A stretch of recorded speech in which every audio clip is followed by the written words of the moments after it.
Hey everybody, how's it going? We're back here in Pokemon Platinum, and I don't know why I asked how's it going, because it's not like anyone's actually going to answer, just start talking to their screen. But yeah, last time we made it to Solaceon Town, and I'm actually going to save the tower for the next video. I'm just going to, check out everything here in Solaceon Town for this video. Just kind of a little tour of the place. So this is the main attraction in Solaceon, it's the daycare. This is where you can breed your Pokemon, have them gain levels. The only downside is that they won't gain effort values, you can't pick your own moves they're learning, but yeah, talk to this girl. Apparently she's a little perverted freak and just watches Bunearies and Pachirisus breed all day long and make eggs. I don't know. I mean, there's 2 Bunearies and 1 Pachirisu. Maybe they're going to team up on it or something. Yeah, that's really horrible. But anyways, talk to this guy and you'll get a Poketch app, and it shows, like, all the Pokemon you've recently got. And it looks like we have some berries here which we can sprinkle. We can't actually pick them, so, I mean, look at me being all eco-friendly, building the environments, planting flowers, letting them grow, not just being the jerk that rips them out of the ground and uses them and never replants them. But yeah, let's go inside the mart. There's a very important thing to do in the mart, and that is get as many Super Repels as possible, because for the first time in the game, we can actually buy Super Repels at the mart, and they're only $500, best deal of your life. Buy as many as you can. I'm just gonna get 10 for now, actually, but seriously, get like 30 of them. Just get a ton of Super Repels. I'm only getting 10 because I already have a bunch of regular Repels, but as far as I know, Solaceon Town is the first place you can actually get Super Repels, so that is awesome. Alright, let's go into this building right here. Talk to this guy with the glasses, and every single day you come here, he's gonna tell you about like a random Pokemon in the Pokedex, and if you can bring him that Pokemon, for instance, this day it's Ghastly. If I bring him a Ghastly, he's going to pay me back with a heart scale and Pokeballs. So, I would check this place out every day. Maybe you can go catch a Pokemon pretty quickly. The other time I tried it was like an Onix, so easy way to get a heart scale, which is a pretty useful item. And I kind of like leaving the route and then hopping on my bike, because then I can keep the Solaceon Town music while riding around. But yeah, when you come up here, there's 3 little ledges. Ignore the first one. Come into this house right here through the second ledge. Yeah, these little hidden secret houses over here. And talk to this lady, and she will give you a seal case. And you can use the seal case to have cool animations pop up when you send out your Pokemon in battle. So, just a cool little thing to do. Nothing needed to beat the game or whatever, but just a fun little thing for extra. So yeah, that's the only purpose for this house right here. Other than that, you really want to go to the 3rd little ledge, because that brings you to the ruins over here. And actually, we can grab that item as well. And once again, we're going to leave the route, come back, so I can keep the Solaceon Town music. Because I actually like it, it's very calming. I think everyone that played a lot of Diamond and Pearl and was into Wi-Fi battling just has this song stuck in their head because they spent so much time at the daycare. But yeah, definitely grab that item right there. It's a PP up, very rare item, very useful for your 5 PowerPoint moves especially. And for the last time, let's go down the last ledge. And this is a kind of complicated part. This is the Solaceon Ruins, and this is where you'll actually find Unown, all those Pokemon that, have a letter. One's an A, one's a B, all the way to Z, all those unknowns. You guys know all about them.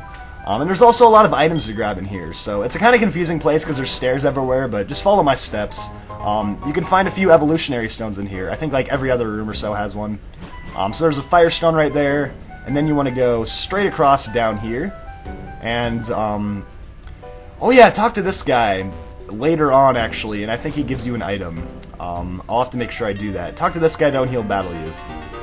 Yeah, you just want to come straight down here. And there's one trainer in here. It's kind of funny, like these giant ruins, and there's just like 2 guys. One doesn't even battle you, but one does. But yeah, it's not full of trainers or anything. It's just pretty much full of unknowns, so I'll just spray Repelled and go through it. But yeah, the only reason you're coming into the Solaceon Ruins is because there's some nice items to grab at the end. Then also, if you're just interested in catching Unown, it's pretty handy. But yeah, let's knock out these Geodudes with some Water Gun. Easy as pie. 4 times weak to water, don't think I'm going to have any issues. But yeah, Captain right here is going to evolve in a few levels at 26. And I love when Buizel evolves into Floatzel because you also learn Crunch, which is a pretty awesome move. Looks like this guy's another Geodude on his team, so not too big of a threat. I'm ready for this thing any day of the week. I don't think I've ever failed to like knock out a Geodude in 1 hit in my life. Like, it's probably been years since I couldn't knock out a Geodude in 1 hit. Because I always have a Water type or a Grass type on my team. And they just stand no chance at all. Alright, so there we go, level 24, awesome. Since we're in kind of a boring state of a battle here, let me know in the comments what you guys are thinking of the new Black and White 2 games, because I'm actually really enjoying them. I'm playing through it very slowly, so I actually haven't beaten the game yet, but I always like to pace myself and just kind of take it easy and really enjoy the game. But it's really awesome, I'm liking it a lot. But I'm kind of worried about this Bronzor right here, just back to the actual game I'm playing. Because, yeah, it has Hypnosis, plus it has really good defense. So I'll probably switch out here. And I don't really know who to go over to. I don't have a fire type. Bronzor is an annoying Pokemon. It's everyone's nightmare in Diamond and Pearl and Platinum.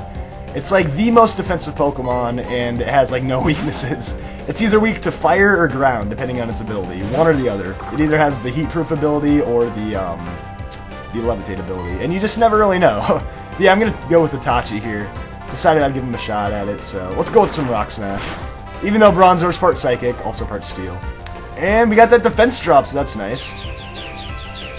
And yeah, speaking of Pokemon evolving, like with Buizel, Meditite, on the other hand, a little bit longer of a wait till it evolves into Medicham, but I think within the next five or six levels, I learn a pretty good fighting type move, so I'm not too worried. But now I'm worried because I got confused.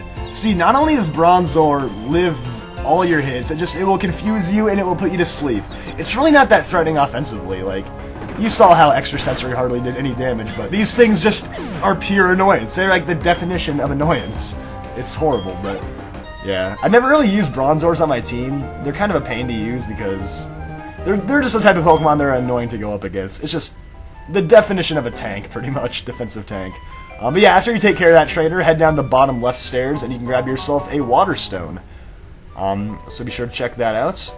Let's hop back up, and there's pretty much always like some dead-end rooms that lead you to nothing, but go through the top right here, and then you'll get to a room with 2 sets of stairs. Then you just want to go straight up and down, and continue along as soon as you get here. Now we have 3 sets of stairs. Go down this one. There's only one downstairs, and you can get one more stone. It's a Thunderstone. And really, guys, the whole reason we're mainly coming to the Solaceon Ruins is because there's an HM we can grab. It's not an HM needed to beat the game, but it's still something we might as well pick up for the sake of completion. Then there's a few more good items we can get. Last room here, go to the bottom left, and then you're here when you find these 4 items. And there's a wild battle, but I'll actually not cut this out because I want you guys to see the Unown. And it looks like that's the letter D for Unown, and yeah, they can actually get up to level 30 in here, so that's why my Repel didn't work. But Unown's not really a great Pokemon to use on your team. I wouldn't recommend it at all. It's just kind of fun to catch them all, like all the letters. You can grab a Mind Plate here. There's also an Odd Incense, so 2 items to boost up your Psychic type moves. Very, very useful if you're using like an Alakazam. I'm not sure if I'll use it on Meditite because I usually just use Rock Smash instead.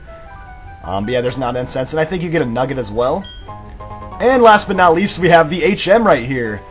So yeah, this is HM05, Defog. It's pretty much the same thing as Flash. Flash was never needed to beat the games, but you could use it if you wanted. Defog is the same type of thing, so you don't actually have to get Defog. But yeah, let's see. I'm gonna use my escape rope to get out. I don't want to walk all the way back again. But yeah, sorry for the short little video, but just kind of a tour of Solaceon Town. Next time we will for sure be going to the Lost Tower, but yeah, for now I kind of just wanted to pick up that HM05 Defog.